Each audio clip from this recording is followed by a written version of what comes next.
very respected and youngest General Council member of ICA, and today's chief guest, CA Dayanveer Sharma, CA Bhavani Balasubramaniam, the resource person of the day, Secretary of SIRCA Panaraj, members of this great profession.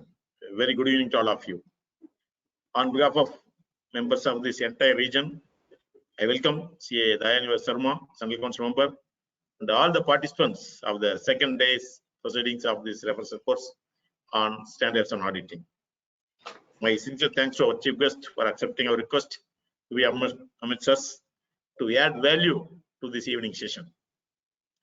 On behalf of SCRCF ICA, I welcome today's speaker, CA Bhavani Balasubramaniam, to this second day of refresher course on standards on auditing. Madam has always been supportive to all the initiatives of SCRC, especially when it comes to the organizing a longer duration of workshop or a course on accounting and auditing standards. Thank you so much, madam, for accepting our invitation and addressing us. Yesterday we had a lively and refreshing session on certain aspects of standards on auditing addressed by our colleague CA Joman K. George. Today's session on standards on auditing 230, 315 and 330 by yet another expert, Bhavani Balasubramaniam madam, will speak the final aspects of the requirements of contemplated in the standards on auditing. As a professionals, we need to ensure and enhance the quality in audits of financial statements. Yes, they are very critical in understanding the worth of the entity. It is therefore necessary that as auditors, we should properly understand and implement these standards in our audit engagements. For example, SCA 230 that refers to audit documentation as an essential element of audit quality and has always been a critical component of audit process. I am therefore happy that the program has evoked a phenomenal response. I thank the participants for their continued involvement in the programs and look forward to our patronage always.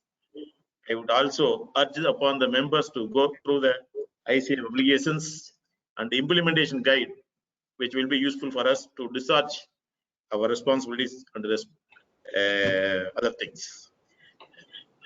Our Central Council member CA Dayanveer Sharma, also being an expert in all technical subjects, his views on the subject would generate newer inputs and thoughts to further enlighten the minds of the participants, besides the sharing of wisdom and knowledge by the speaker. Presently, he is the chairman for peer review board and members and student service directorate, including the SSB. The vice chairman of digital accounting assurance board and the financial reporting review board. He is a board member of quality review board and Experal India. And he is a member of various other committees of ICA, including the UDN Directorate and Digital Transformation Process Reengineering Group. He qualified in the year of 2005. He has been covered by a coffee table book and recognized as a Young India Visionary by IMG Innovative Media Group in whole of UAE. He is a very good speaker and he has addressed various national and international forums of ICA. He is one of the major contributors for SSP initiatives of ICA. I take this opportunity to thank him for guiding us for various programs of SIRC and the contribution to the SIRC. He has been source of strength not only for the organizers of the event, but all the times of branches of SIRC. Sir, we are honored to have you with us today. With this brief introduction, I request our chief guest to share his thoughts with the viewers. Now over to you, sir. Thank you very much, Chairman. It's indeed a pleasure and honor to be coming as a chief guest when we have a learned person like Madam, who has always been on the forefront of audit in more than one ways, and I have actually had a couple of interactions with her. But before that, Chairman, I would like to compliment you, the Secretary and the entire SIRC Regional Council members for the effective way of communicating with our members, which I particularly see in South, SIRC particularly, the way you are interacting with our members, students, and you are actually taking in lead in ensuring that our members are taken, a proper care, and the initiatives which we have taken otherwise also for dissemination of knowledge. I'm actually feeling, very good and proud that, SIRC under your chairmanship has actually initiated the process on standard on auditing, which I would like to say today that, over a period of time, people have been missing out on conducting sessions on the standard on auditing. And we were fortunate in Hyderabad under your branch, Hyderabad branch of SIRC of your ICI. We have conducted 4 days, training program on entire standard on auditing, and we got a response from the national level by registration of 560 people, which itself is a very good beginning. And now people are realizing the fact that, this has become a very critical factor. And Chairman, your and my friendship and relationship is not now. Before I got in as a council member, you have actually, invited me to your own hometown and guided me in more than one ways to. Madam, he actually ensured that in a day I travel to three cities and deliver lectures during the bank audit. So he ensured that in one trip he uses me completely. And no other person than our own secretary of SIRC also is a similar kind of person. They use you totally. So be ready to getting, be associated with the institute in a larger manner, because the kind of warmth they share with us is something which is like, we feel good to come and do something for you. And more importantly, Chairman, as I promised during your entire thing, our SIRC particularly has actually supported. We are revamping the entire, grievance handling and e-Sahayata redressal process, which is going to be one of the best, which is going to be coming soon. But let me come back to topic with all the appreciation. Jalapati, I think you are also going to be one such chairman who will be recorded in golden words in the entire list of chairmanship that, the Corona chairmans, which have last year, at least partially it was there, but now this year, again, it is in the same form. But the most important part is because of this, there is a blessing in disguise. The kind of knowledge dissemination which you are doing from SIRC is something fantabulous. Continue doing it, because members, what happened in last years, like I have completed the CA 15 years back. Madam, the number of learning which has happened in last 1.5 year is not at all matchable with the 15 years of learning. So there are a lot of people who called me and appreciated, saying that, Arey, this institute is doing excellent job. We could not do 30 years में any learning. Now that is happening. So thanks to you, Jalapati, for ensuring that this kind of topics are being taken, and this will be hosted in the site whenever people will find. And this technology has become a lifeline for all the people. Even senior members, including my father, who's 75 years, he is arguing cases in ITAT through technology ways only. So now everyone is sitting at home and opening the system and seeing, Acha, what is new learning for us. So continue doing this. This is my sincere request. Secretary sir, kindly ensure that learning which you have shared in the recent past with the Karnataka minister was something very good. Continue doing that. It is a fantastic support which we are going to get from the government. We are partners in nation building. Right. And now, madam, thank you very much for joining us today to share your views on very important and critical, three standards on auditing, which is SA 230, 115, and 330. All things are actually the cream of the entire profession. When you sign a financial statement, I'll go reverse. I'll not go for documentation first. I'll go reverse now. I'll talk about the fact of auditors' response to assess risk, which has been a biggest opportunity, Chairman sir, with regards to IFC framework which was being introduced. I think most of the chartered accountants have lost the opportunity to do it right way. That is the third document which is there with regards to internal control over financial reporting, right? Which is actually coming out of this particular standard, I can say. And lot of large firms have done a lot of billing in that, and small firms, mid-sized firms could not actually explore that opportunity. But that exploring opportunity continues even today. If our chartered accountants understand GST and tax, if you just keep it for a while aside, this itself is a big opportunity for us to make a new framework for our, audit practices. You need not be a statutory auditor, you need not be an internal auditor, but you can actually be a consultant to assess the risk of an organization. Followed with, when you talk about 315, is identifying and assessing the risk of material misstatement through understanding the entity and its environment. I'll just give you one simple point today. On 10th of May, SEBI has come out with one very good notification, which you will not believe. This is my document which I am reading now. If you see, this is a document which I am reading. There is a new notification with regards to sustainability reporting, and they are talking about multiple factors, which is unbelievable. It is itself a big opportunity for chartered accountants to work on. But the fact with regards to identifying and assessing risk of material misstatement need to be defined by madam very clearly. But the fact, Jalapati, is the going concern paragraph, which is the first notes to accounts paragraph, right? That itself is a critical factor in the entire process. Example, I'll tell you. If you are auditing a company which is a pharma company, right? Pharma companies are producing medicines and pharmaceutical equipment, whatever you call, based on a license. And every license has a specific life and they need to revive every time. And most of the auditors have actually not gone to a level to see whether the licenses are live or not. If you are producing certain thing without having a right license with you, the going concern of the business is impacted. I'm giving you one example. That is something which we need to really assess. And not only that, the compliance of various laws is becoming very critical. So now this understanding the entity and its environment, what it means is in which environment I am working. Example, if a brewery is set up in Gujarat, obviously the sales are not going to happen in Gujarat because there is a ban which is there. So technically certain other aspects which are there. Example, you take seed industry. All seed industries cannot sell seeds in every state. They have to take specific license for a specific state. Then only they can do. So the understanding of environment of the entity is the most and the paramount factor in signing the financial statements of an audit.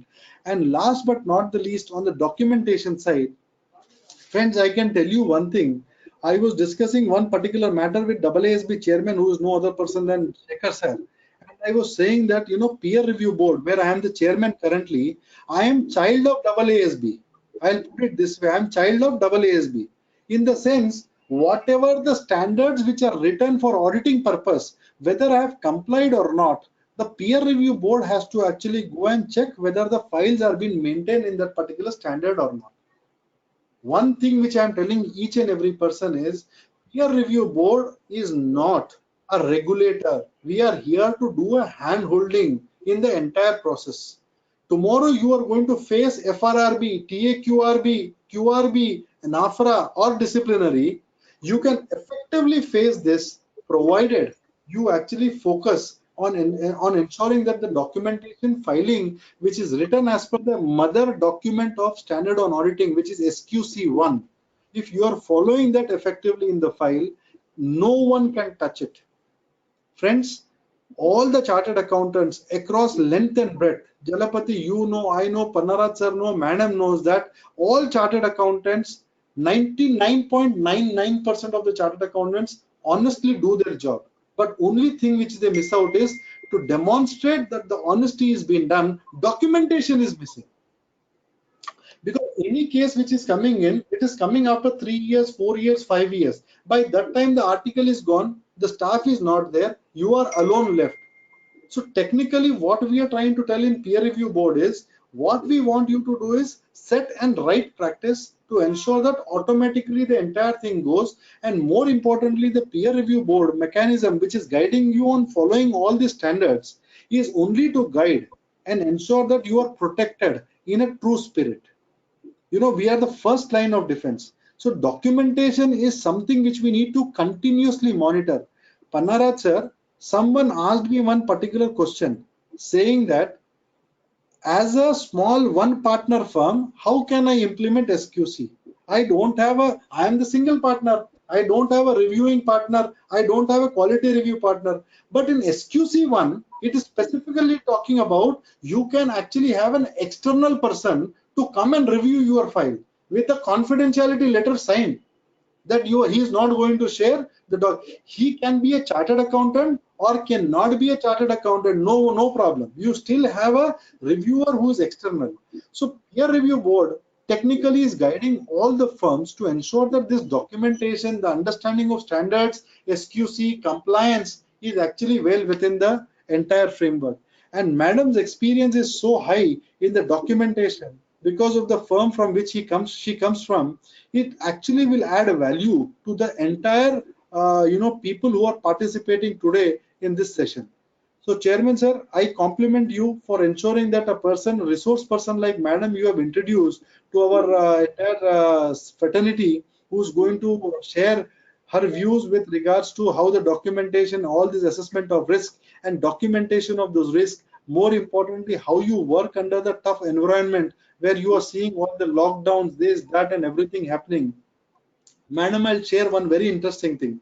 I am an advisor to Jammu and Kashmir Bank corporate office on the GST. I was talking to her, and that lady is again CFO. She's not a chartered accountant. She's a lady, but with lot of business sense.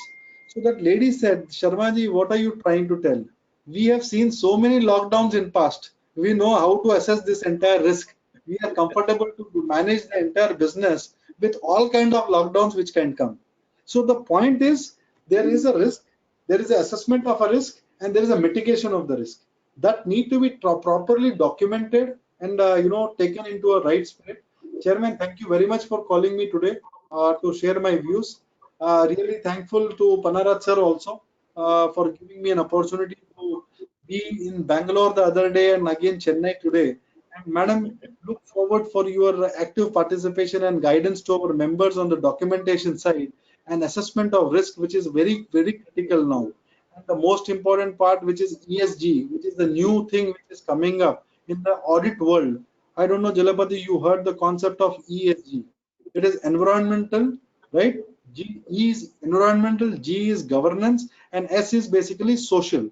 So all these factors are going to be critical in times to come, and that need to be documented. Now it is applicable for all the 100 countries, 100 big companies, listed companies, and over a period of time, this entire assessment of all this risk, which madam might touch in the entire discussion, madam, request you to kindly give that insight to our members so that they capture that and take it as an opportunity for them to develop a new practice line when GST audit is gone or income tax threshold limit is gone up. But these all things, Panarat sir, I request you all people to really encourage on the new avenues for the members.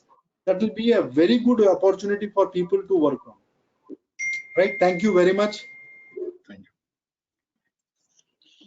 you. Thank you, sir. Thank you. Thank you so much for our words of wisdom and sharing overview about the standards and auditing and the importance of standards. Sure, it will be a great take home and a message to the participants. We will follow our advice and guidance as usual. Thank you so much. With this, I request Secretary of SARC to introduce the speaker of this evening. Maharaj sir, please. Thank you, Chairman. Thank you, sir, sir, for your excellent introduction and the importance of standards and auditing. As you rightly pointed out, standards and auditing is not at all taken as a prime activity in the academic development. And today, we have a great person in Bhavani Balasubramanian, madam, who has 4 decades of experience, unbelievable. 4 decades of experience, including 23 years as partner of the big firms like Fraser and Ross and Deloitte Haskins and Sells, and with a variety of clients exposure, including listed companies and multinational companies in different industries in India and abroad.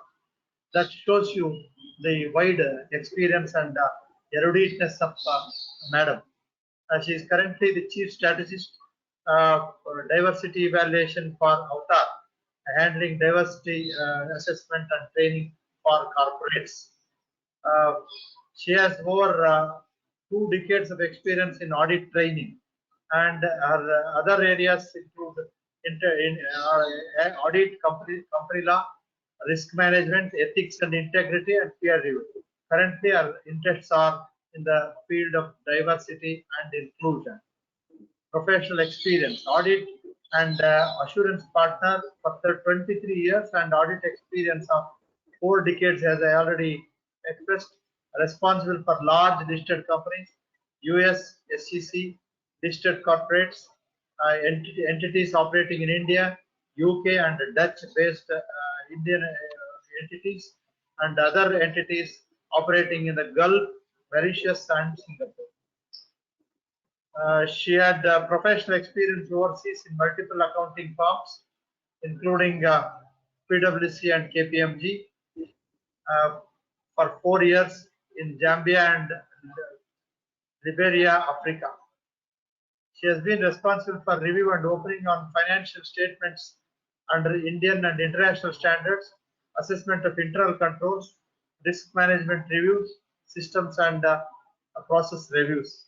Her corporate experience, expertise is in corporate governance and other SEBI requirements, overseas investment compliances, fundraising compliances, IPOs for corporates, debt fund requisites, public deposits, regulations, dividend compliances.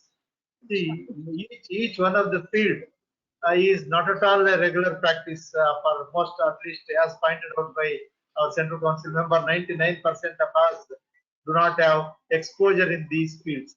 And here you have spent more than 4 decades, madam. Your academic and other positions held are really very proud of you. And I do not wish to embarrass you by reading all these things at your request. Very, very humble thanks for accepting our invitation and for your time to present your views on these areas. And I am very unfortunate that till today I have not heard you. I don't know, with so much of experience, I should have heard somewhere you are speaking, or I don't know, you have not been speaking frequently. So today we are very happy to have you for this program, and welcome and over to you. Thank you so much. Jalapati has been a very good friend, and Jalapati is relationship. For how many years, whenever I message him, I will get a response. And we are not regularly in touch, but on specific moments, I would definitely be in touch with him. And I know Dayanivasji, his interest and potential to connect people and make sure that they are presented before the professionals. So it's a long relationship. And I'm very happy that you took the licensing example today, because there was the latest news that the AstraZeneca contract is not going to be renewed by the UK.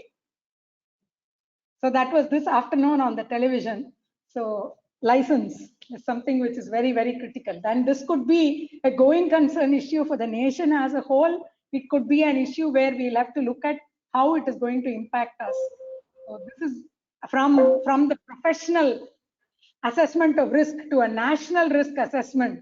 You see how this technique on auditing has expanded its wings to the entire environment. So thank you all so much for inviting me to speak on these topics.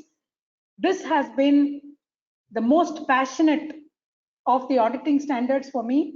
I was very happy to work on the risk assessment implementation guide and the small business audit guide. In fact, with Vijay Kapoor, when we did the small business audit guide SMP for SME, it was a path-breaking thing, because until then, AASB never released these kind of implementation guides. I was the first one to work on this. And we did the second guide with all the SIRC members. It was a larger study group. And I found that people had a lot of benefit in using that documentation, especially when peer review was introduced. When people were asking, what is it I should follow? This was the book which came in handy, and it was first a manual version and then the CD version. And we had 2 versions of this. Similarly, the risk assessment guide also has had 2 versions of it. And the third one was released, including the internal control. So it was a wonderful experience. And in 1995, I still recall nostalgically, the first time when I presented on SA 300, 315 and 330, in that session at Image Auditorium in Chennai, We had Bhupati sir, we had Shekhar sir, we had Manoharan sir, and all of them were there to listen to the standard. And it was my greatest opportunity to talk before those stalwarts, the most passionate subject. Sir, when this was introduced in our international office on specific risk and on overall risk, nobody was there to guide me.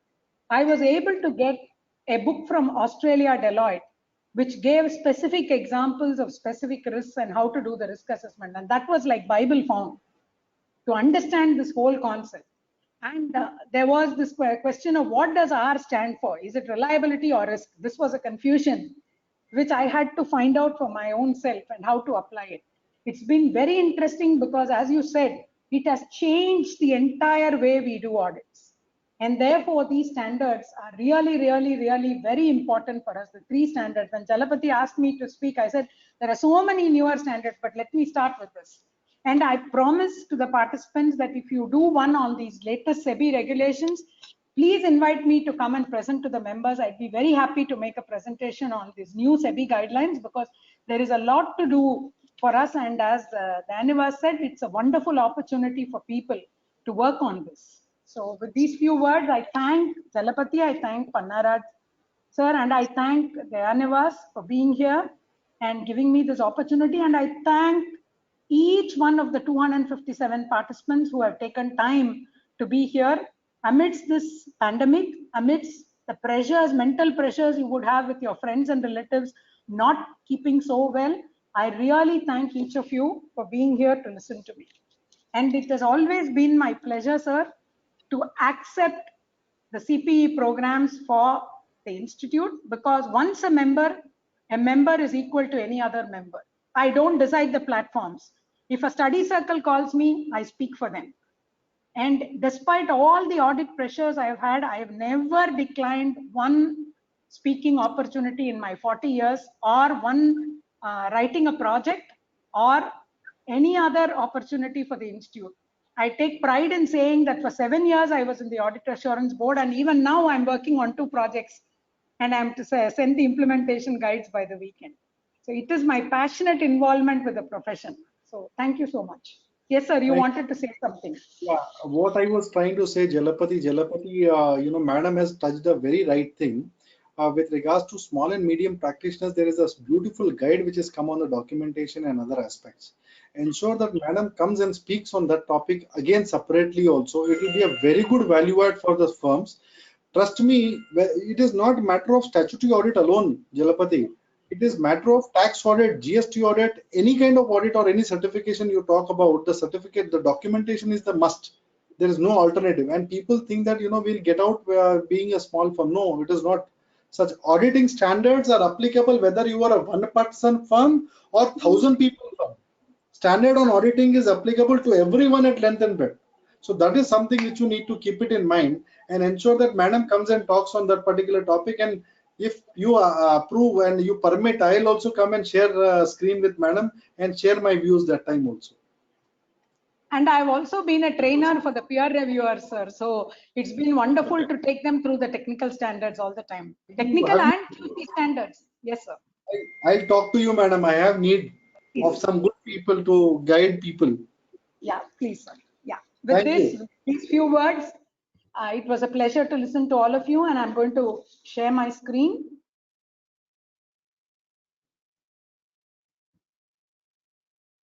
Is my screen visible? Yes, ma'am. Visible. Yeah. I understand. But I want to close the webcam.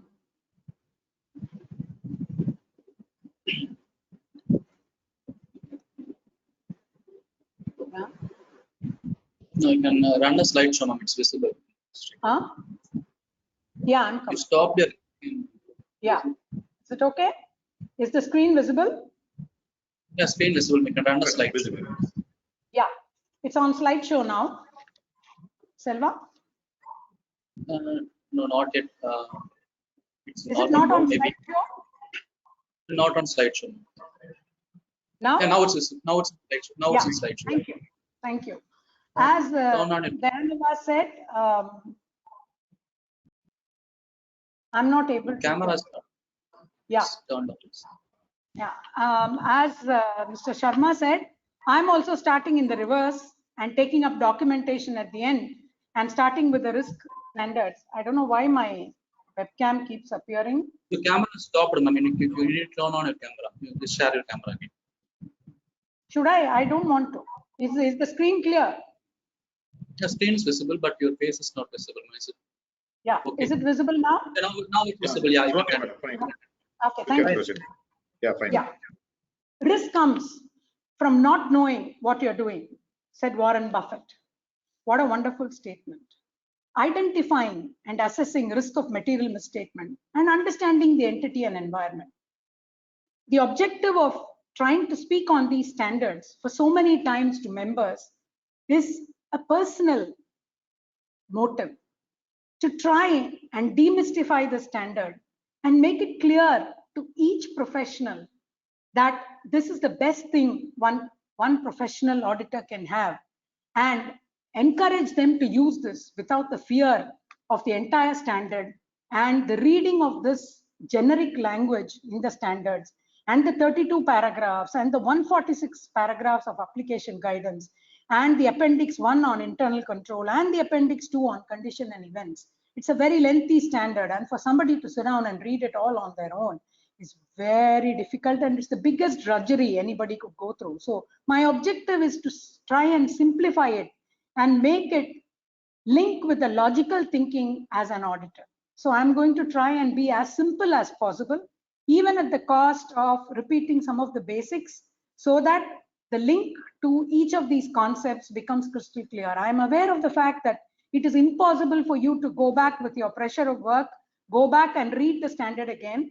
And I wish that this sharing of thoughts for this few hours would help you practically guide your people to implement the standard. And that is my objective, because it is a CPE session and it is not a platform to discuss the standard and its various applications. So before auditing standards came in, we did what is common sense auditing before the standard came in. Okay, although the standard was there from 2008, it picked up much later, and this was also revised once again. So the common sense audit, what I learned as an article clerk, go to a client's office, pick up all the basic books, do vouching for 4 months in a year. The client will tell me, last year you did February, the previous year you all did January, this year you're going to do March.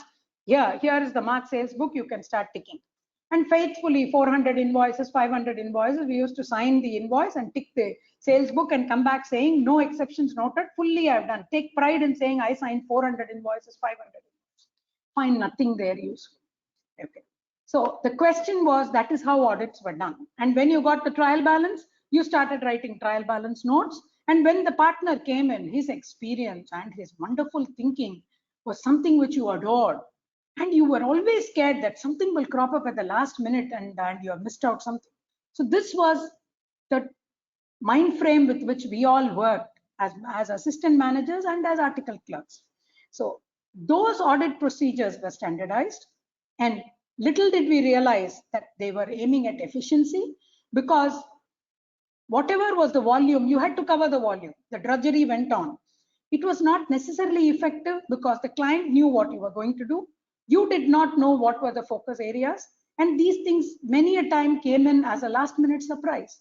We could have had new division trial balances coming in at the last minute. Only then you realize that there was a new division in the company. And there was always this scare of completeness as to whether we have done everything and whether we have checked everything on compliance, because it was all done by word of mouth, by the way you had the little documentation, and everything was in the partner or senior manager's mind. So that is how audits were performed. And then came in these standards, which rewrote the entire process of auditing. So even without these standards, in a traditional audit, you will still cover most of it. But the question of completeness and the question of being effective in a short time so that you would have an efficient audit done and you would meet your costs is something which the standard aims at. So when there is so much of benefit with the standard, why not try and start using them? The scope of the standard talks about the responsibility to identify the misstatements, through its understanding of the entity and environment and internal controls. And we are going to analyze each of them in detail. The objective of the audit: when you do an audit, you try and get an understanding of the entity, as Dayaneva Sharma said, identify and assess the risk of material misstatement. What could go wrong with the balance sheet which I would be signing? What could go wrong with the profit I would certify? At the financial statement and assertion level, the overall financial statements and at each account balance level. Could something go wrong? What could go wrong? And to design and implement our testing procedures to assess the what could go wrong of the financial statements as a whole and the specific account balance, and try and introduce procedures to reduce that risk to an acceptable level. That is an objective of the audit. Understanding the entity and environment. Sir spoke about it in his introduction. The industry factors, the external regulatory factors. He gave classical examples of those. Nature of the industry, whether it's a continuous process industry, whether it's an industry governed by patent rights. I spoke about the AstraZeneca example. And what are the objectives of the entire scope of work which we have? Is it statutory audit? Is it a special purpose audit? Is it a tax audit? Whatever it is. And what are the accounting policies the entity would follow? Are there specific accounting policies which require a lot of analysis, and how that is going to affect the financial statements? In the implementation of Ind AS, people had to revisit all their accounting policies and see how they could take advantage of the new Ind AS policies. It was the auditor's position to make sure that the guardrails were not flouted and the accounting policies still preserve the true and fairness of the financial statements and the financial performance. Is there an issue of liquidity crunch? Is there an issue of the financial statements having a going concern issue? If you look at the new auditor's report, the way we are asked to comment on the financial performance, on the entire set of ratios which we are supposed to comment, and the disclosures which have to be made by the entities, the financial statements have been ramped up to make sure that the investor is able to get an idea of the financial performance, and it is not just a culmination of the historical performance of the client. So the stakeholders' interest is protected. When this is the situation and this is the environment, the COVID environment under which we operate, we need to be abreast to pick up all those red flags in the entity and in the environment before we even start thinking about the audit. So what are the type of risk assessment procedures? We all are aware that we have to do a lot of things, but how do we go about it in a structured manner? One, inquire with management. Talk to the people charged with governance, the board people, the internal auditors, the employees, the marketing people, the legal counsels, and also look at the kind of data which they have. When we inquire, it is not only oral inquiries. Look at the documentation they have had, which they present to their board, whatever is the kind of data from the public domain which they have analyzed, and inquire with management based on your understanding and scanning of the public domain. What is the implications of this particular issue which has been pointed out by the press? What is the implication of this particular regulation on your industry? Did the board analyze this? All this you could do as part of inquiries of management. Friends, planning would take 60% of your time, and what is well planned is well done. So please spend enough time on inquiries with management, and also use a lot of public domain data to enhance your inquiries and be focused with management. Inquire with others.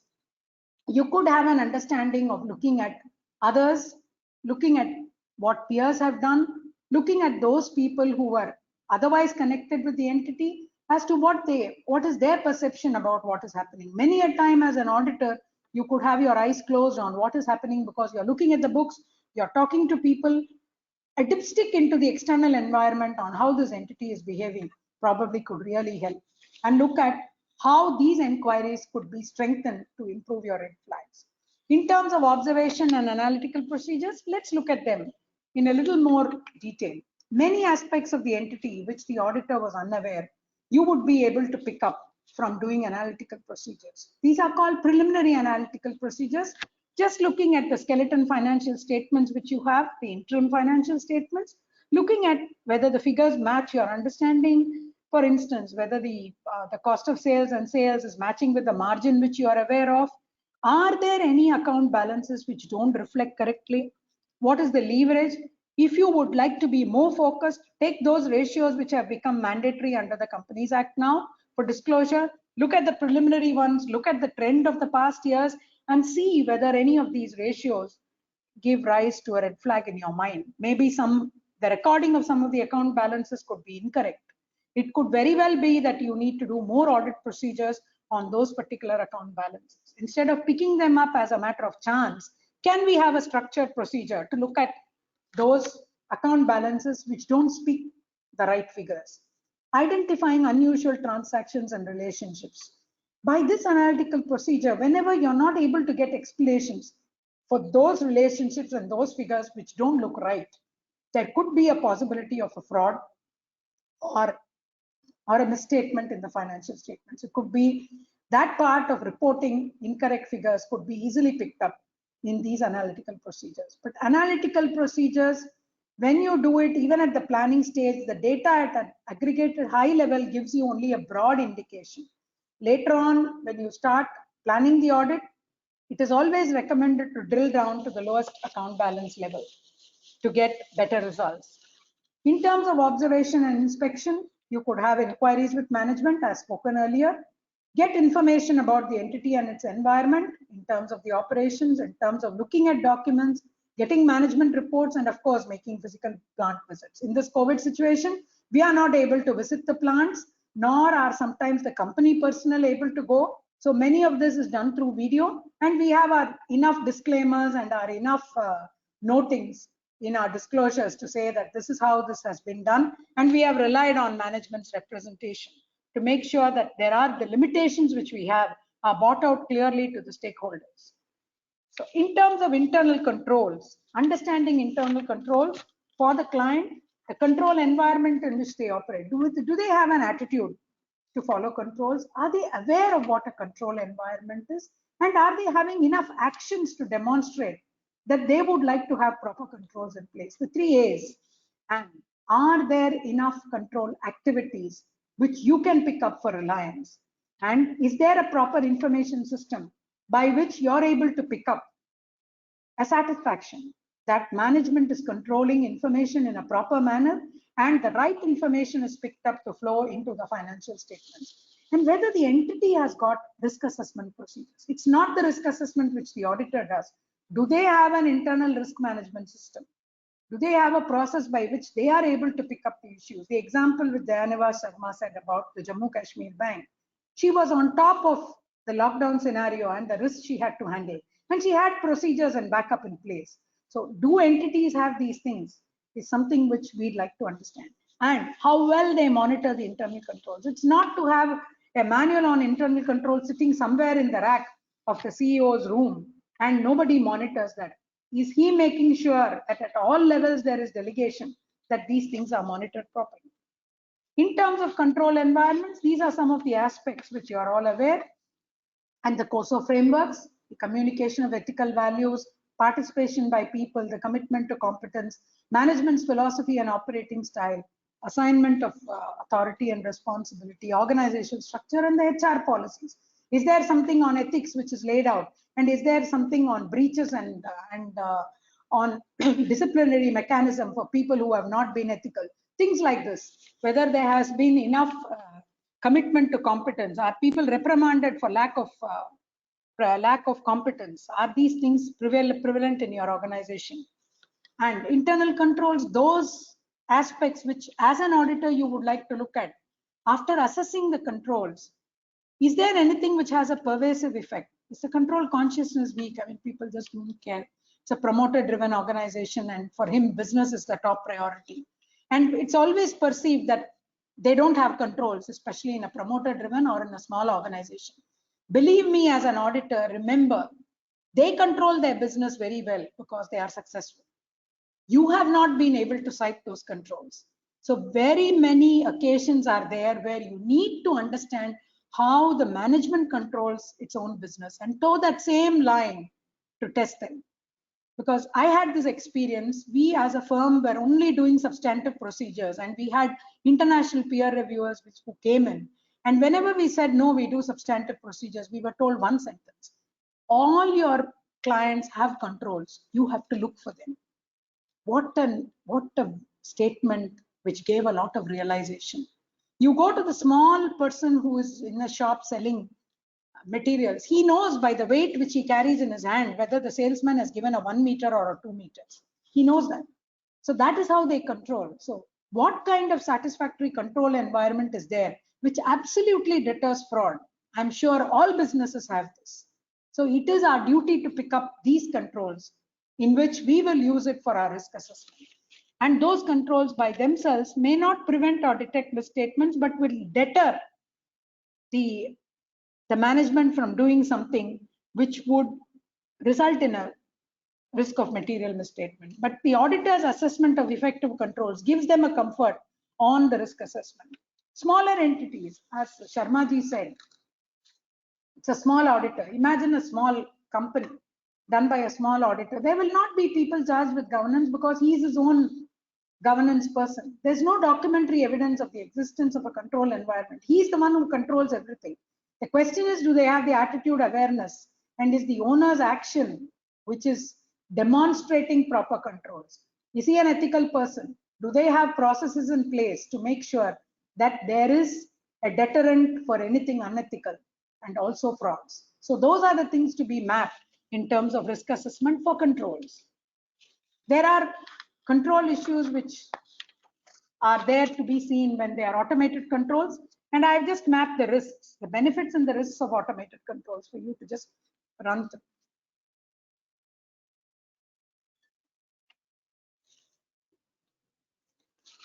Well, the entity would have thousands and thousands of controls. Madam, where will I map all this? I'll be doing an audit for 1 year. It is important for the auditor to pick up those control activities which are relevant for the audit. And that is the list of things which we should focus. While we understand the systems and controls, it is important for us as auditors to focus on those controls which relate to significant class of transactions, those which result in disclosures in financial statements, the FRCP controls, those which relate to assertions, those controls which make sure that the transactions are all recorded, they are all valid, they all exist. So those controls which, if they go wrong, they could result in a misstatement, a judgmental provision. If the judgment is wrong, if the assumption is wrong, it could be a material misstatement in the financial statements. And one needs to test those controls which would impact all these aspects. And where substantive procedures alone are not sufficient in a highly automated environment, a bank, an airline industry, then controls are most important. And those are to be considered relevant by the auditor. And these are the controls where the risk of material misstatement is higher. Remember, as auditors, our focus is on risk of material misstatement. And what is material misstatement is determined by what you consider material for your financial statements. And I'm sure this standard was dealt with yesterday when Joman covered all the other aspects, including planning. And therefore, the materiality would be based on each financial statements for each entity for each year. And that has to be decided and endorsed by the signatory of the balance sheet before the audit starts, because it is the confidence which he or she is willing to live with the extent of material misstatement. When I sign this balance sheet, I'm confident that there would be mistakes plus or minus 5 lakhs. And okay, I'm willing to live with that. I'm willing to sign. It is that 5 lakhs which you incorporate in the audit procedures. And that is what we call as materiality. And then we discount it further for performance materiality. And that is what we relate to material misstatements. So for smaller entities, the underlying concepts are the same. The controls may not be relevant, as I told you. It could relate only to transaction cycles. The governance controls and other larger level controls is all the owner himself. And understanding the controls relevant for the audit would be necessary to design the audit procedures. For a smaller business, it would be much simpler. I'd encourage people to look at the small business guide. And there are also responses to the simple IT environmental risks which are there for small entity considerations. If you look at the recent changes in the Companies Act and the CARO, and they have told that the recording has to be done in a proper manner in a system which will give an audit log. So the first thing which we need to do is to educate our clients who are on Tally to make sure that they have the top-up program which Tally will be offering or has already introduced, to make sure that they comply with the regulation. It is not correct for us to go on 1st April next year and say, oh, you don't have all these things and I will have to report on it. So the biggest IT risk for a small entity today is to make sure that their system which they are using is capable of having an audit trail and an audit log. So general IT controls and application controls, we have listed them also. And the coverage of those would be looking at network operations, at system design, at program change controls, security controls, and our procedures would be to cover initiation, recording, processing, and reporting of transactions. And by understanding this process flow, if there are any red flags, failure of controls, that also has to be picked up as part of risks to appropriate procedures to be incorporated. Monitoring controls. See, it's not that controls are designed, whether these are being monitored and whether the entity has got remedial actions and is there an internal audit function, and what is the information which you can use as an auditor from these monitoring activities which you can rely on. So that would be part of your response to the risk. For smaller entities, again, the monitoring is done by the owner or the persons who are closely involved in the operations. Identifying risks of material misstatements. After doing your preliminary procedures, your risk assessment procedures, after understanding the entity and the environment, and also the internal controls, you've got a whole list of information, a set of flags which you can think of. How did we do it in the traditional audit before this? We used to talk to the partner who did it. We used to talk to the teams before. We used to look at the past audit file and collect this limited set of risks. But today, with this comprehensive procedure, you have a grip of the entire financial statements and you know what you're going to look for. So assessing risk, and this is what the standard talks about. The hardcore aspect of the standard comes now, that you assess the risk at the financial statement level and at the assertion level. At the financial statement level, we are talking about the overall risk. Take the COVID situation. Today, because of COVID, how is the entire financial statements impacted? It's a pervasive risk in many industries today. So how would it affect the assertions? Existence of inventory? Would it have provisions which have to be made, which are probably postponed with logical reasoning as they believe? It could affect the financial statements as a whole because you would like to project the loss, the damage to a minimum with the COVID situation. And is there a weak control environment? At the assertion level, during the year, whether there is enough, whether there is a risk of occurrence, where is the risk of completeness, accuracy, cutoff, or classification. So also at year end, and remember, are there risks in presentation and disclosure? It is this aspect which Companies Act and CARO has strengthened by the latest regulations. They want us to disclose more, taking the stakeholders' perspective in mind. They would like the rights and obligations to be clearly said.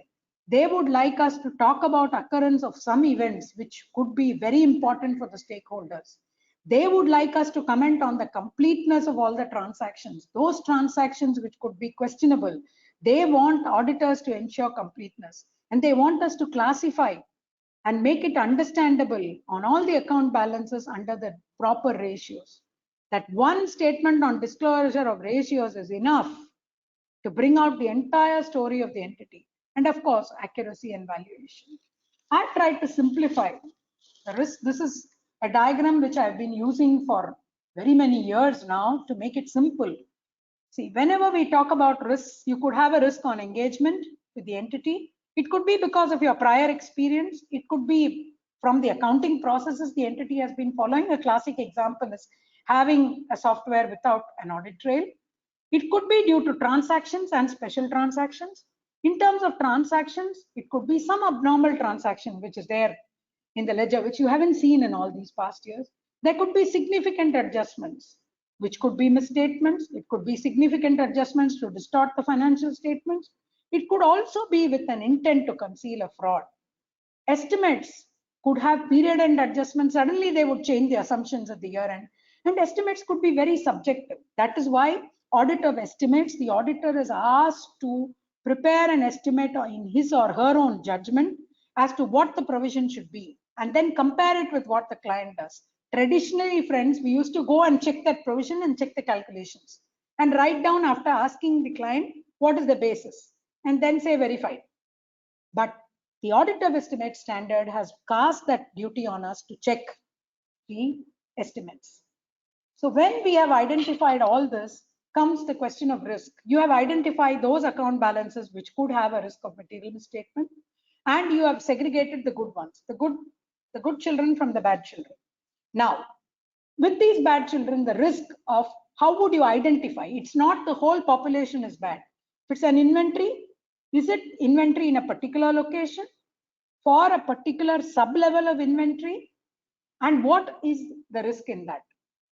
Is it a risk of occurrence? Is it a risk of completeness? Is it a risk of recording? What is the risk now due to COVID times, and what is the risk pre-COVID times? That's another aspect which you need to look for. And which part of the account is affected, and which is the preliminary audit objective or the assertion which is affected.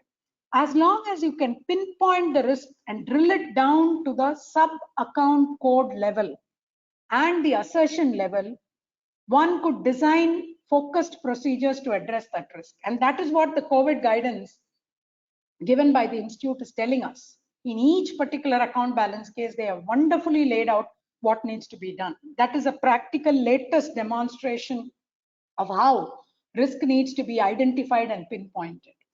So that is the way. And once we pinpoint it for the specific account balance, developing the audit response is what we will see in 330. So identifying the risks, assessing these risks, the related risks on possible misstatements, and considering the likelihood of the misstatements is what the auditor is expected to do. There are some special aspects in risks. Identifying the good and the bad children, it doesn't stop there. Are there fraud risk factors? Is it a risk because of complexity of transactions? Is it transactions with related parties? Is there a subjectivity in measurement, or is it a transaction outside the normal course of business? Because this is what you can pick up at the planning stage. Remember, this is a planning standard. So you will be able to reach this stage and then sift out to say that these are the factors I want to consider on these account balances.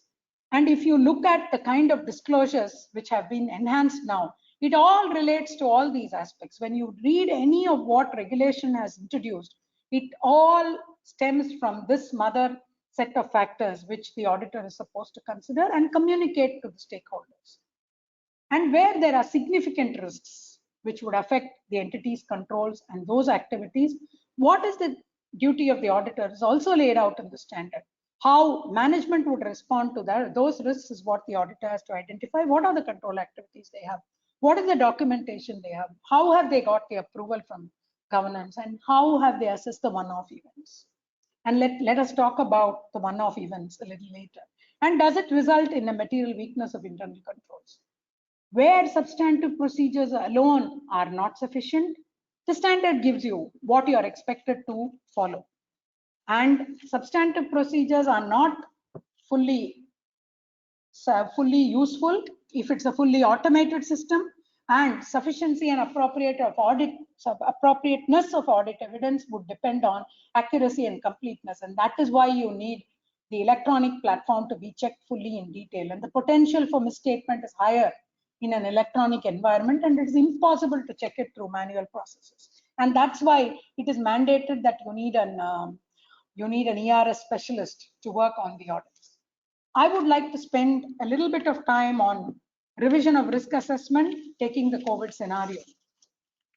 The new information in a COVID scenario, which our guidance has dealt with, they talk about examples of what would happen to furnace costs, restart of costs post-lockdown, contracts which have had activities which are being affected, the cash flow forecasts, the subsidiaries and joint arrangements, what would happen under the lockdown situation and under the global segregation of the national boundaries. What would be the security value which were offered for the loans? That is why the auditor is asked to certify and also report on it in the CARO, the security values. And so also, when they are going into liquidation, they are asking you to compare the values which were presented to the bank and the final liquidation. The overhead costs of inventory during the lockdown and the physical verification, how did management do it? And what are the expected credit losses? How should they be assessed on a case-to-case basis. This is all new information which you should seek. And whether the loss provisioning percentage has to be increased, whether the auditor wants to look at that. Is there a diminution of credibility? Is there a vendor commitment which could be not met with? These are all modified audit procedures which the auditor has to look at. Are there any penalties for which the entity has to make a provision? Is there a liquidity threat with the bank funds? And is there any possibility of the insolvency code being invoked? Whether employee benefits have been given a go by? And is there a possibility of force majeure and lease contracts? So these are aspects for which the audit procedures have to be revised. Leave alone the routine transactions, which I spoke about, your entire audit plan and testing processes, pre-COVID period and post-COVID period. If you take the current year, it would be phase 1 lockdown, then normalcy, then phase 2 lockdown. So your year would get split into 3 parts, wherein you would have 3 different type of risk assessments and 3 different type of responses, and you'll have to aggregate all this to get your overall comfort. And the evidence from further audit procedures which you would have planned under each of these 3 segmentations are very important, because there would be a lot of inconsistency with the original audit evidence, and you need to match the evidence to get your overall conclusion. What would be the risks in this for you to revise the risk assessment? It could be a manipulation of judgment or estimate, willfully or unintentionally. It could have that the ratios have been impacted and the KPIs and covenants are really hit. It could be impact of post-balance sheet events on COVID's. Last time, the post-balance sheet event was a general note, which we got away with because the accounts to the period of signing of the accounts, it was still the lockdown phase. So we said the provisions for the whole year were not affected. So all year-end provisions were made. So we don't expect any losses. That is not the case this time. This time the impact is higher. The result of last year's impact is also there. So the entities have to look at it with a closer eye to see what is the real impact. And as an auditor, it is important to satisfy ourselves in that position. What about the segregation of duties during these 3 phases which I spoke about? What about the drop in quality and availability of information? Some of the firms were thinking that they would like to give a kind of a disclosure to say that they've relied on the evidence which management has given under the current scenario, and the audit has been performed based on the evidence produced. So it is an expansion of based on information and explanations given to us. We don't know how much that would protect, but this is what people are contemplating to do. The other day, Chinsami was also explaining that this is what is the thinking forward. And under the COVID situation, we don't know how long this will go on, but how are we going to make these assessments? Frauds could be on various aspects. The projected cash flow could look very rosy. The projected cash flow could be a back and forth statement, and it would require the auditor to spend a lot of time to assess the going concern over the next 1 year. The impairment losses, and then the performance indicators. These would all require revision of risk assessment. It could be simple things like write down of NRV for inventory. It could be allocation of overheads under the normal capacity, which has to be looked at the revised capacity. It could be a goodwill, simple COVID effect on the goodwill impairment. It could be increase in sales returns, stoppage of deliveries. It could be higher price discounts to get rid of inventory.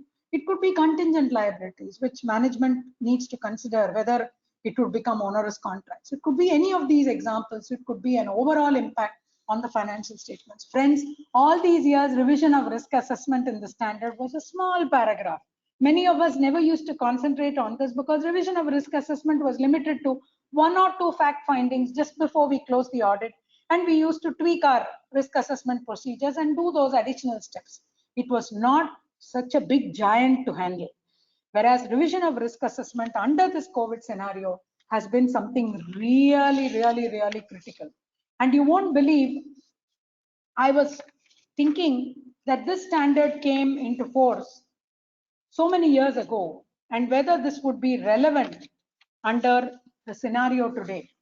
Believe me, Appendix 2, page 2 of the standard, the second last bullet covers the risk of COVID. Events that involve significant measurement uncertainty, including accounting estimates, and what the auditor should do under this situation is clearly laid out in the standard. The documentation, we are going to look at documentation in detail, but however, the discussion with the engagement team, what were the conclusions reached, the various elements of understanding of the internal control, the risk of misstatements, those which require special audit consideration, and those where substantive procedures alone are not sufficient. By the time you cover all the aspects of this standard, your entire audit file with the templates will be ready. Then you can give it to your juniors in the team to go and select the samples based on the conditions you have given and document on those Excel sheets and come back with the results. It becomes so simple, but it's very critical that this standard is implemented in full before the actual audit process is started. And the form and content would depend on the nature of the audit. As Sharma ji said, even the smallest company, smallest auditor should have the documentation complete. There is no exception. Accounting standards had 3 layers for implementation for corporates, but auditing standards have no layers and no leeway. Everybody has to implement the auditing standards. Of course, the size of documentation would depend on the size of the entity. So I have another example. When we circulate, you can look at it. Because of the paucity of time, I'm not covering this. So that's on the standards on auditing, 315. I'm moving to 330. That is on the auditor's response to assessed risks. I will definitely allot some time for questions, but let's cover, because these 3 standards are fairly huge and it's a marathon to run through these standards in a short time. So once we have understood the risk assessment, how would an auditor respond to these risks? It's fairly simple. If the risk assessment has been comprehensive, designing and implementing procedures is fairly simple. But it all relates to the extent and thoroughness of what was done under 315. And the designing of procedures, audit procedures, is quite simple. It is designed as an overall response to the risk of material misstatement at the financial statement overall level, which would include professional skepticism, assigning more experienced people, doing more supervision, incorporating unpredictability of audit procedures, and having changes to the nature of work. And the overall responses are affected by understanding of the control environment, which I spoke about. If you look at the ICAI's audit advisory on impact of corona, they have very clearly brought out what is professional skepticism under the COVID scenario. They speak about the degree of uncertainty in the future of the event which has happened and the condition in which the entity is and the uncertainty of the future outcome. The degree of the effect of external factors and the outcomes in the future which may be inconsistent with the estimates made by management.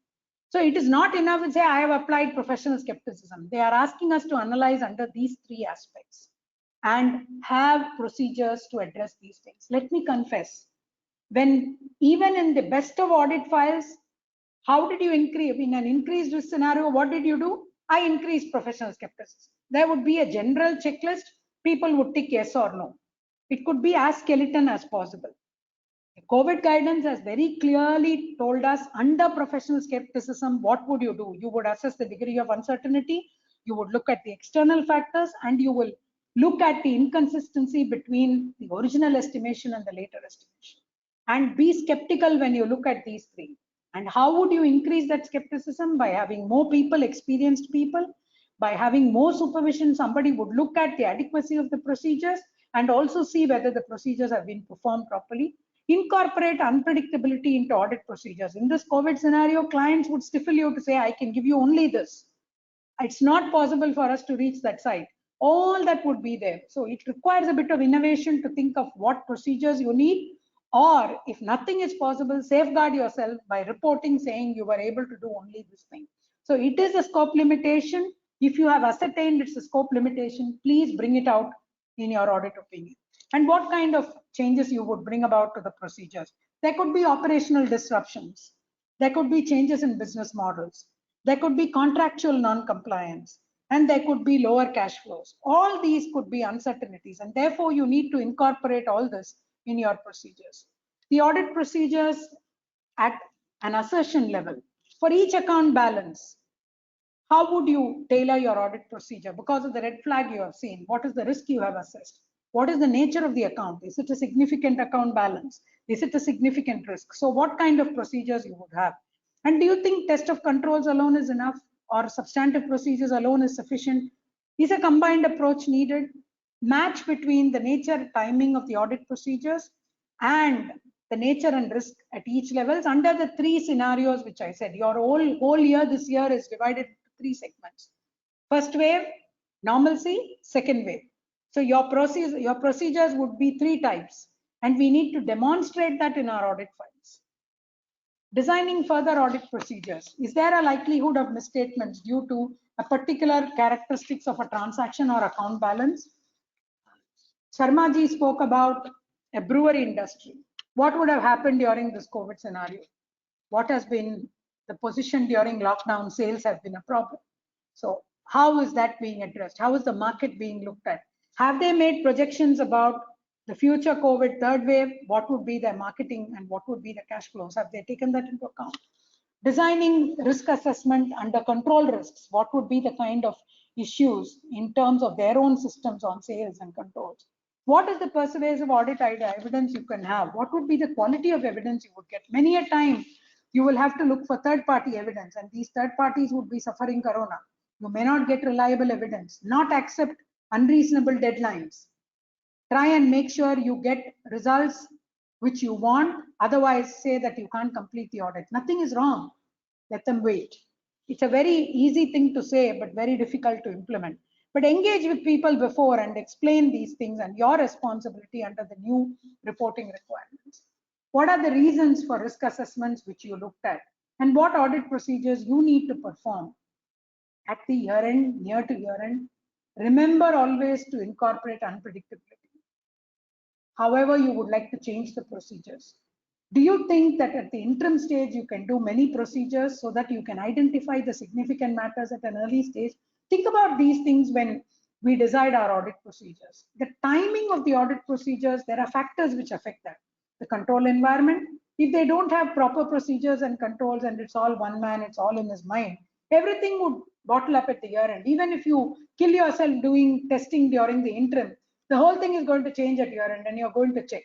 So how much would you do at the interim stage and final stage would depend on the control environment and whether you have all the information available and what is the kind of risk and which period does the evidence relate to. It's very important for you to time your audit procedures. Is it at a time you want to check something or over a period? That also would decide the process. So based on the materiality and the risk assessment, the degree of assurance, you would design the audit procedures. For the good children, you would do minimum procedures. For those children which are troublesome, those account balances which give you a bit of sleeplessness, you would design more strict audit procedures. And you would combine procedures and the extent of each procedure would be decided separately. Friends, an audit program with a well-planned 315 and 330 would have for each sub-account balance 6 combinations of inherent comfort, substantive procedures and control procedures. The mix would be like that. I would say in those accounts which you have got trouble, you don't take any inherent assurance, so it is 0. You would do certain procedures which would give you a comfort of say 50% on controls, and then another set of procedures which would give another 50% on controls. So that is what would happen. So you would be able to have so many combinations. If you don't have those combinations, that means the planning under 315 and 330 has not been proper. So more work has to be done. That is the indicator. You could have more computer assisted audit techniques, and the timing and nature of these procedures could also be mandated in your audit process. Smaller entities, there may not be many controls. The extent of documentation of controls is limited. There could be substantive procedures. In some cases, the absence of controls would relate to much more risks. Test of controls you need to perform based on seeing whether the controls are designed and they are operating effectively, and the operating effectiveness of controls and the nature and timing and extent of procedures have to be decided. And where substantive procedures alone are not enough, you need to look at how you would have controls tested. And persuasive evidence is most important in testing controls. The nature and extent, how these controls have been applied at relevant times during the audit period, whether the controls have been operating consistently, is there a period where controls broke down, for instance, the lockdown period, and what were the alternates which were applied, and what is the indirect controls which we rely on. If there is computer generated information, is that general computer controls and application controls also tested by you? Otherwise, you can't rely on that computer generated information. Test of controls, timings, as I said, you could have those tested at a point in time, you could have those tested over a period of time.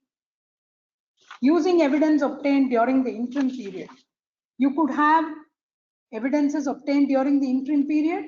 You will have to determine what additional evidence is required at the year end, and you may want to monitor for the remaining period. If you tested controls for 9 months, you just do a top up to monitor that control. You don't have to go in detail and revisit, provided it has not changed.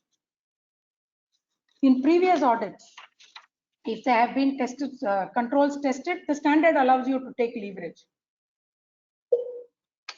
And testing controls in every third audit and testing controls in each audit by having evidences, these are various allowances given to you under the standard. If there is no change in control, you can test the controls in the current audit. If over 3-year period, you could take a leverage to look at which controls you're going to test. You could go cycle by cycle and validate that the controls in the other cycles have not changed. Of course, it's not applicable during the COVID period. It's more for you to remember when the days become rosier, you can do a more efficient audit. Evaluating the operating effectiveness of controls. Again, I said the 3 segments, you will have to assess whether the controls were operating effectively, and how you would perform this is what is given out in the slide. If there is a deviation, what would you do to inquire, and how would you assess the impact of a potential risk of misstatement needs to be looked at. Controls over significant risks during the current period. If there is a significant risk of misstatement, you need to do substantive procedures to address that risk. And there are inherent limitations of internal control. You need to consider whether external confirmation procedures should also be topped up, and what kind of substantive procedures need to be done for these aspects. It could relate to financial statement closing process. It has to be a substantive process. You need to agree the records to the financial statements, and you have to examine material journal entries. The period 13 adjustment, which is there in most of the ERP packages. How did we match them? Did we have the period 12 printout, and did we have an adjustment column, and did we have the final financial statements tallying to that, and was that spreadsheet adopted by the board as the set of financial statements? That comfort you would need. You need the CFO to sign that spreadsheet and give it to you, saying that, because that becomes part of your books of accounts. The actual adjustments have been passed later. So the nature of journal entries which you need to examine, which would give rise to risk of material misstatement, also needs to be considered. The response to significant risks, the timing of substantive procedures, and the unexpected misstatements. All these 3 have to be covered by substantive procedures. You can't afford to miss any of these. At interim date, you'll have to cover the balance period. Those processes are given in the standard. And for unexpected misstatements, how you would modify your procedures. The adequacy of presentation and disclosure also has to be looked at in terms of the controls, in terms of the substantive procedures. Presentation and disclosure items are as important as account balances which are reflected in the balance sheet. No longer we can say it's only a disclosure. No, the disclosure is important. So therefore, every disclosure item has to be given equal importance as an account balance, and therefore the procedures have to be performed. And many a time clients delay in giving the disclosure requirements. It is done in a hodgepodge manner. It is given at the end, and it's very difficult for us to satisfy ourselves to complete everything before the board meeting. And that is where the challenge lies. And this is the last thing they work on. Okay, so sufficiency and appropriateness of audit evidence. Before concluding the audit, you need to make sure that the evidence is sufficient and appropriate, and we need to consider all aspects of the evidences obtained and the risks which we have seen, and decide on whether we have to give a qualified or a disclaimer opinion. Hope not. It is very difficult to give a clean opinion because you should have done a lot of processes. Documentation. So in detail, the overall responses, the linking of each of those audit procedures to each risk at the assertion level. That's why I said you'll have to have six type of procedures for each sub-account balance, for each of the assertions, and what procedure have you done to address, let's say, an occurrence risk in sales of a subproduct at a single location. That has to be recorded to that extent of excruciating detail in your audit program. No longer is a 40-page notebook or a standard printed out procedure. From that, you have to have this Excel spreadsheet in which you will have all the procedures which are recorded, the results of those procedures, and the conclusions. Where it is not clear, the reason for these conclusions. And the conclusions on operating effectiveness of controls. Was the control effective? Let that be a column in the Excel sheet. And let me tell you, these are all very clearly given in the small business guide. It's a question of extrapolating. There's an internal controls implementation guide also by the institute. So please refer to these for the standard documentation. You need not reinvent the wheel. It's just a question of applying the standard using those implementation guides. Yes, documentation is a matter of professional judgment. I agree. But whose judgment? Is it yours or the regulator's judgment? Is $1 million question. Risk is like fire. If controlled, it will help you. If uncontrolled, it will rise up and destroy you. What a wonderful quote by Theodore Roosevelt. That's on the standard on audit responses. I know I'm very fast because I want to give some interaction time. And pardon me for being so fast. And I salute you all for your concentration. We move on to the standard on audit documentation, the most critical standard today, which is the standard to test our professional integrity, competency, and our survival. We have, as Sharma ji said, so many regulators looking at us. What is the scope of the standard? The auditor's responsibility to prepare audit documentation, those which should be adopted for audits or other historical financial information, specific documentation which is required under these standards, and it also covers in its scope the laws and regulations which may establish additional requirements. So you need those checklists. The standard gives you a broad framework, each auditing standard. It needs to be tailored, taking the laws and regulations for each of the audit procedures, and that is part of the scope of the standard.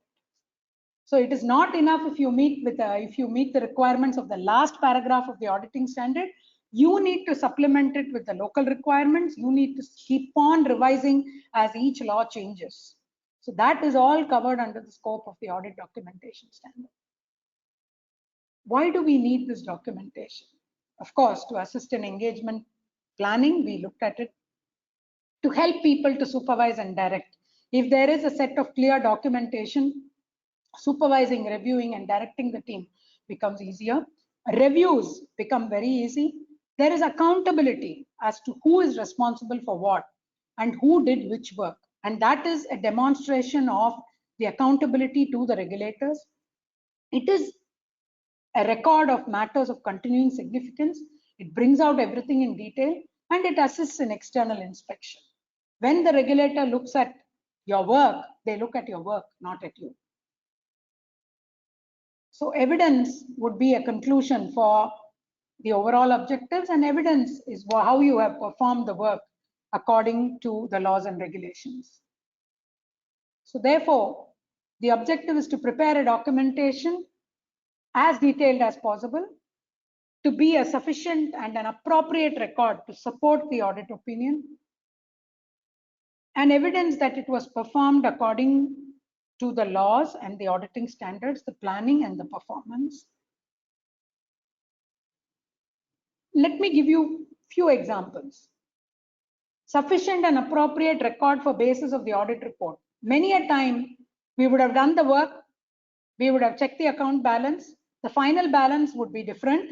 Your work paper would stay at that initial balance because the client gave you the final figure at the end, and then that went into the financials. We didn't go back and correct the sheet. Tomorrow when a regulator picks it up, that gap will get accumulated under your negligence in the audit work. The work paper talks about you looking at an account balance with a population of 5 lakhs. The final balance is 7 lakhs. Why did you not test the 2 lakhs? Was it intentional not to test? Would be the question. Whereas that was not the intent, right? So therefore, sufficient and appropriate record, it should match to your final figures. Many a time the assistants would bring out saying that there is this difference. This figure is incorrect by so much, and the work paper would be left at that stage because you would have got explanations, they would have given a revised working that would not have been filed in the audit file, which later on is an audit record. And because that revised schedule is not there, this doesn't match. So there could have been a misstatement, that risk is there, and as an auditor, you didn't cover it. So these small mistakes could result in large conclusions in an examination, either by a peer reviewer or by a regulator. And are there enough checklists according to the standards on auditing and laws and regulations?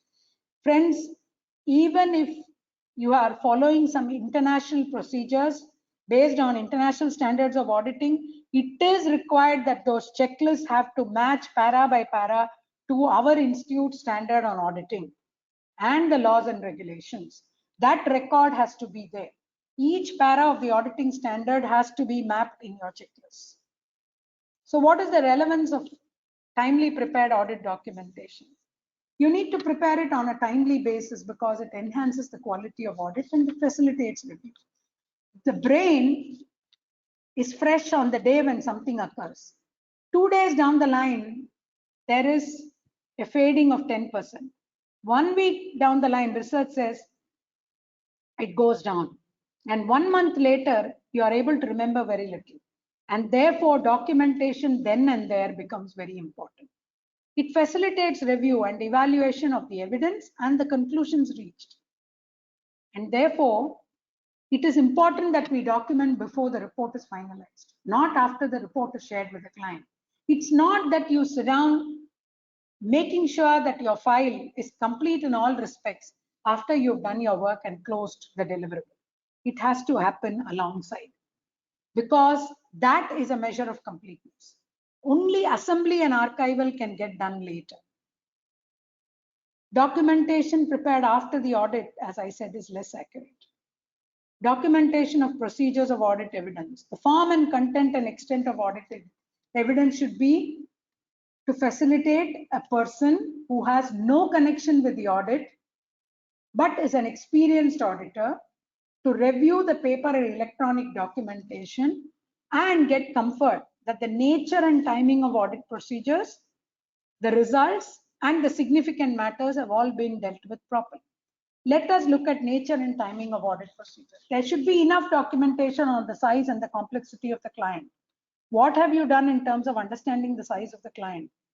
What are the complexities? What is it, industry specific issues which you have addressed? What is it in the environment which is important? Is all that comprehensively written somewhere? And finally, have you identified any risks from all this information? If so, what are they? Similarly, what are the audit procedures you have planned? Based on the understanding the risk assessment, what are the nature of procedures? What material misstatements did you identify from your understanding the environment, understanding the accounting process, understanding the control environment, the materiality you have determined? What were the risks you identified? Is all that copiously documented? Is there significant audit evidence which you have obtained? And is that audit evidence clearly brought out in the work papers? What are the exceptions which you have identified, and how have you addressed the exceptions? What is the methodology you have used? What are the tools you have used? How have you used them? What are the functionalities of the tool? What are those methodologies you have used the tool for? What is the testing for which this is used? And how have you tailored that particular algorithm or the parameters, and how have you tested them? You need to document all this in excruciating detail. The results of the audit procedures and the audit evidence obtained. You need not have superseded drafts of work papers. That is, you are permitted not to archive this. That leverage is given under the standard, provided you are able to clearly document your process of thinking and how you had modified the audit procedure. and significant matters which have been concluded and all the judgments. For SMEs, it would be less extensive. It may not include instructions to the team, but the experienced auditor condition still applies. The person should be able to understand this. Compliance with laws and regulations. Compliance with 230 results in very good documentation. Absence of specific documentation does not necessarily mean nil documentation as regarding that essay. Meaning, you would have done some work, but you may not have documented. So it doesn't mean that you have not complied with the standard, but make sure it's very difficult, because it's very difficult to convince somebody.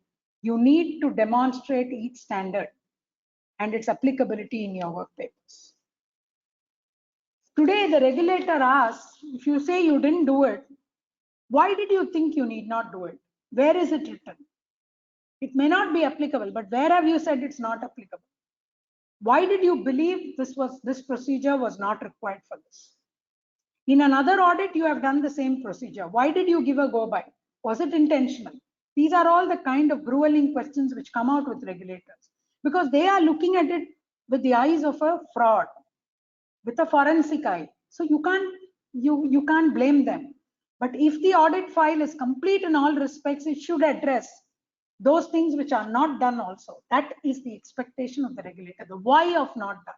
What is not documented is not done. Where the why of not done is not written, it is not done. It is not thought about. So both situations have to be recorded. It is not necessary and practical to document every matter. We understand that. But the significant matters need to be documented. The regulators also understand materiality. They also look at only significant matters or significant code of ethics and independence requirements. Professional skepticism cannot be documented as a theoretical document, but you need to demonstrate it through the tests and the documentation which we talked about earlier. What are those significant matters related to significant professional judgments? Where an objective analysis is required, if there are significant risks, if there are results of audit procedures which could give rise to material misstatements, if there is a difficulty in applying a procedure. Let's take the COVID situation. You're not able to get evidence for something. And these all are situations which could result in modification of an audit opinion. Many a time, you'll have to draft the audit opinion and show it to the client to say, if I don't get this record, this will be the kind of comment I will have to make. Draw their attention to the auditing standard and say, this is what I'm required to do. Many a time after that, you will find enhanced documentation being made available to your satisfaction.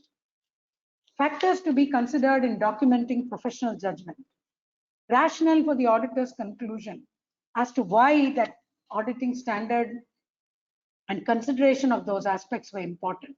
What was the basis of the conclusion? Why did I conclude that this provision made by management is adequate? Why did I not feel the need to have an added provision? Why did I believe that this method of calculating the provision is acceptable? And what was the conclusion for the authenticity of this document? How did you test the account balances on which you calculated this provision? Did you test it with the books of account? Do you know those balances are right?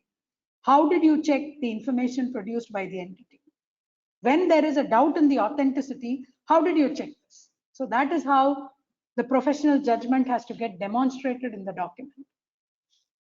So you may have to maintain a complete memorandum of significant matters, how addressed, and how you have cross-referenced it to other documentation. It is especially useful in large and complex audits. It helps in being effective in the reviews of documentation. It is important to identify whether the auditing standard has been met or not. It's very critical.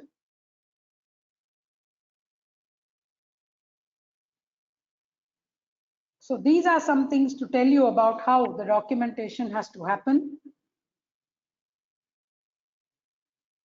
There should be evidence of review in the work papers.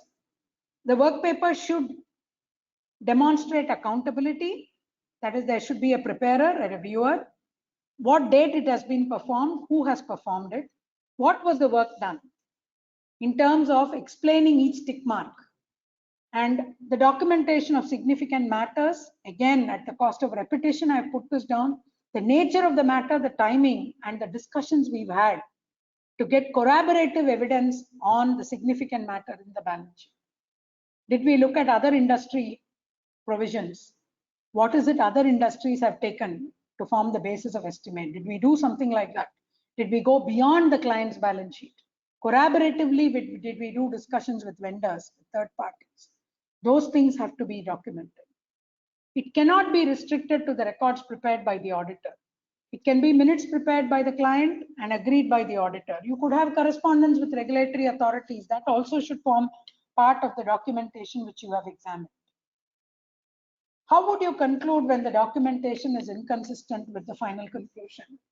The inconsistencies between initial and final conclusion, document how the inconsistency was addressed. You don't need to retain the incorrect documentation, but you need to bring out the fact that there was an inconsistency and this is how you addressed it. If there was a departure from the relevant requirement, what would you do? A departure from the requirement happens only when the circumstance is exceptional. Document what alternate procedure you did, reasons why you changed your procedure, and draw attention to the fact that you had to change your procedure. This is typical for the COVID scenario. Every test you do will fall under this category. What about matters arising after the date of the auditor's report? In exceptional circumstances, you do work after the audit report. It results in changes in audit documentation and the engagement partner takes responsibility for those changes. You could document the circumstances. What are the audit procedures performed? What evidence? What conclusion? Did it have an effect on the auditor's report? And who reviewed it? Assembly of the final archival. Within 60 days, you are expected to archive the file under SQC. What are the changes permitted? That is also laid out under the SQC standard. And deletion is not permitted. If at all there is something very seriously reviewed by a regulator, it would be deleting work papers in the audit file. Everywhere, not only in India, across the globe. Ownership of documentation. The documentation is the property of the auditor. It can't be left in the client's office. You could make extracts of these available to the clients, provided it does not undermine the validity of the work performed. In the case of assurance engagement, it does not undermine the independence of the auditor's profession. So that is in terms of the documentation standard. I do realize that I have dealt with in I would say express speed, and I would now like to draw attention to the fact that we have 15 minutes or more for any questions, and I'd like people to come up with their ideas or their questions, and I will try and see how far I'm able to address them.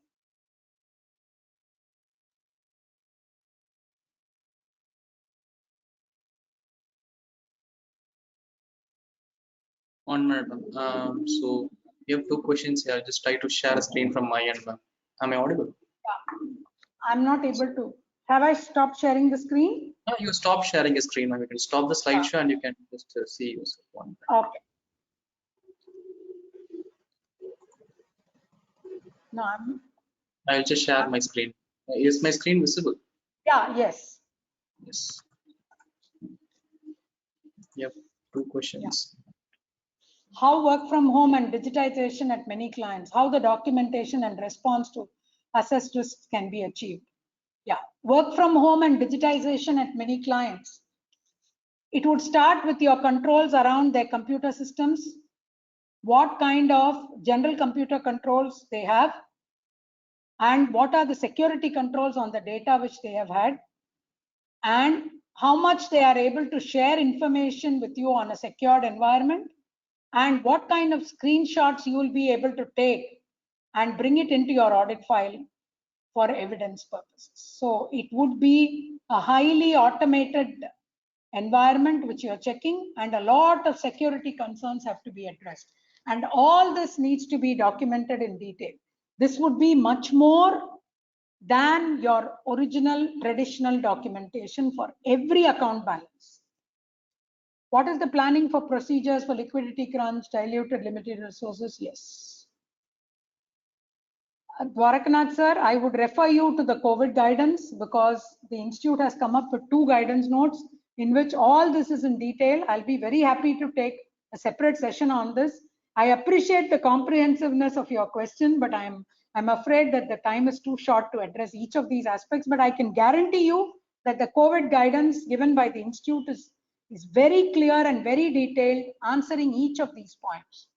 You said identification of risk and professional judgment. Can I say that my judgment was a specific risk need not have to be identified? Is it possible that I should have identified? And yes, NAFRA can point out that you should have identified the risk and you have not identified the same. That is why the risk identification has to be comprehensive. Nobody else should be able to pick up an issue that you have not identified a risk. After all, we are going to look at significant account balances, significant risks. And you cannot conclude as an auditor that you're not going to do these two, because then you'll be signing an incorrect balance sheet, right? So if NAFRA picks up that you have not identified a significant risk, then it is a negligence on part of the professional. Should materiality be decided by the investor alone or by any other stakeholder? The materiality should be decided by the auditor, based on what the investors will look for and what the stakeholders will look for. Okay. Is it that it's a listed company where people look at the bottom line? Is it an unlisted entity where they would look at the overall wealth and the revenues? Or is it an entity which is making losses and people look for what would be the final dividend to be received? Is it mandatory that I should have separate materiality for entity and again at account level? Yes, you could decide that for certain account balances you would have a higher level of checking and therefore a lower materiality. Yes, it's possible. Again, can NAFRA point out that I should have identified separate materiality? I'm not able to judge that. I have not seen a case wherein they have given so detailed comments as yet. But again, your decision on materiality and risk should be comprehensive, that NAFRA cannot pick out a loophole. Assuming my objective is to check accuracy of revenue, should I retain a copy of the entire? No. Should I maintain a trail of how I identified my sample? Yes. Or can I have specific samples? Right. You don't have to have the entire sales ledger. The total population with your endorsement as to how you verified that population with the sales ledger is important. A trail of how you identified your sample, what basis of sampling did you use, how did you run and pick the sample using a computer program, or how did you do, what software you used to arrive at the sample? Yes, it's always useful to have a record of the samples identified and the basis of the sample selection. And then the samples alone have to be documented in your work papers and how you have tested them. You don't have to have copies of all the client's records, no. Assuming I identify some material misstatement based on additional evidence, I conclude that the misstatement is less trivial than materiality. Should I retain my original work paper at the time of archival, or can I remove these issues? This can be addressed if you look at evaluation of misstatements in the planning standard. It is expected that you prepare a spreadsheet on misstatements which are identified, known misstatements, likely misstatements, and those misstatements which are lower than materiality, which you have ignored. So all these three have to be documented in that spreadsheet, and that has to be kept as a record. So the question of archiving without those three documents, known misstatements, likely misstatements where you've been willing to live with it, and those misstatements which are trivial, which you have ignored. Because remember, you do a planning and you decide a materiality not only for your scope of testing, but for overall evaluation of financial statements. So when you culminate these three statements, it should not exceed your materiality. Your file has to have a proof of that, because materiality has got two purposes and your audit file should show both the purposes. Yeah. Can you scroll?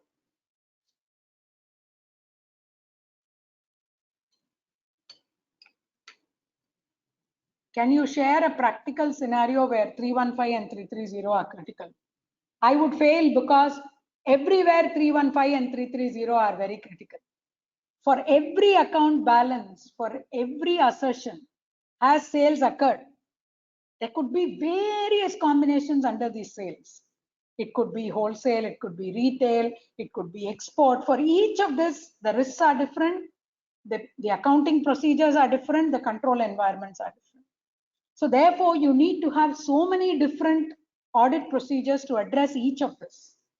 That's why I said you need, for a sub-account level, 6 different combinations of audit procedures, one for each assertion. So if you have 3 kinds of sales, and assuming it's a single product, you will have 18 equations of audit procedures. Inherent, I take this comfort. Under controls, I'm going to do this. And under substantive procedures, I'm going to do the balance. You will have to come to your overall conclusion. Organic insolvent companies versus auditing standards. I'm not able to understand this, sorry. I'm not able to follow that. Yeah, further questions? Those were the questions as of. Yeah. Many have asked for a PPT, so we'll share it in 1 or 2 days. Yeah, we'll share the PPT. And are there any other questions or thoughts? Otherwise, we still have 10 minutes. If people are tired of listening to my voice. Would anybody else like to contribute? I don't know whether that facility is here available. Would we want to discuss amongst the panelists? Jalapati just Share, check. want to? Silva, you can. Yes, sir. You Yeah, can I will. unmute those participants. So which I can using unmute mobile. Can you give the panel view? Directly they can ask questions. Yeah, you can have the panel view, please. No, since it's webinar, there will be panel view, but we can enable them to unmute themselves. Those who Yeah, join. but you could show the panel. The panel is here. You will be able to show, okay, show all webcams. Yes. Yes. They can ask the questions. Yes. You still have 10 minutes. 1 minute.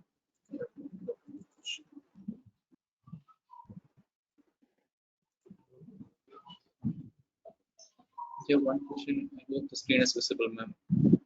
Yeah, how auditing standards helps to stop or prevent companies insolvent? No, the auditing standards will help us to point out that these companies could have a going concern issue. That is the only thing, to make sure that we pick up the red flags that the company is heading in a wrong direction. And with the kind of comprehensive CARO reporting which has been mandated, these red flags will get picked out in no time.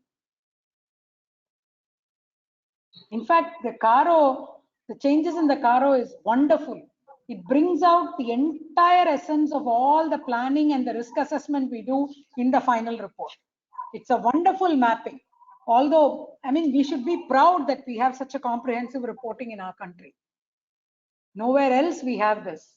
I mean, many a time we've been joking saying it's a checklist, it's another checklist which we are producing, but look at the benefit it would have to the stakeholders. Every paragraph has been crafted so well to meet the stakeholders' interest. Yeah. Any questions from any people? Those are the questions from. I've unmuted someone, but yeah, that's fine. That's fine. So I specifically kept it. Yeah. So you can close. Yeah. Yes. Shall we close, Chairman? Yeah. Yes, sir. Yes, sir. We can conclude the session. Yeah. Thank you very much, madam. I was completely through your presentations, and your PPTs are so self-explanatory. That shows your what's called wider knowledge and exposure to this field. And as rightly pointed out by our Central Council member, actually I got a thought on that. First of all, the members are not very well versed with these standards yet, because the number of corporate entities for the larger number of the practicing chartered accountants is too small, and they are held up themselves in tax audits and GST audits and all. So this knowledge is to be widened. But first, I request our chairman to conduct a separate program with your permission for small and non-corporate entities. Sure. If it starts from there, I think the entry will be good for most of the members who are small practitioners or medium practitioners also. But your Proprietary concern. I normally note down the points, madam, but for the face I could not complete the note down all the points. But then your PPT is so good, so good. So one concept, if you ask us to speak, we would speak one line. But you have spoken so many slides and so much of explanation, so much of depth is there in every aspect of standards and auditing that you have made very clear, and definitely your knowledge has come to use, and we will definitely use your knowledge. And I am very proud to say that you are the people who are the real assets of the institute, because you have 40 years of experience. You have never denied any offer or any request or invitation from any branch or even our regional councils for that matter. So for that, we are always indebted to you. Institute is always indebted to you. Even though you are part of our institute, definitely your services will be taken in the days to come. Thank you very much for your time in these bad times, and your presentation to a great strength to the members who have attended. I thank each one of you delegates, because these are the standards. I think this is the first refresher course by Regional Council on standards and auditing. Always we have been conducting accounting standards, but auditing standards and auditing is so equally so very important for the decision and the reporting. So thank you very much for your support in attending this conference, and also I congratulate the chairman for concluding this refresher course in a befitting manner, and it's a really good what's called opening program for such programs in the future. I thank SIRC office and also Stella for technical support. Once again, I thank you, madam. I have only one closing note, sir, to all Yes, the ma'am. members, all the 269 members who were there. I'd like to tell only one thing. The accounts for which you spend your life on the tax and the accounting standards is the property of the client. The audit file and the audit report is your property. Please spend at least 50% of time to make sure it's in a proper manner. Thank you. Thank you so much, madam. Thank you so much. Thanks so much, Jalapati sir. Thank you, Pannaraj sir. Thank you. Thanks, Selva. Thank you. Bye. Good night. Good night, madam. Thank you very much.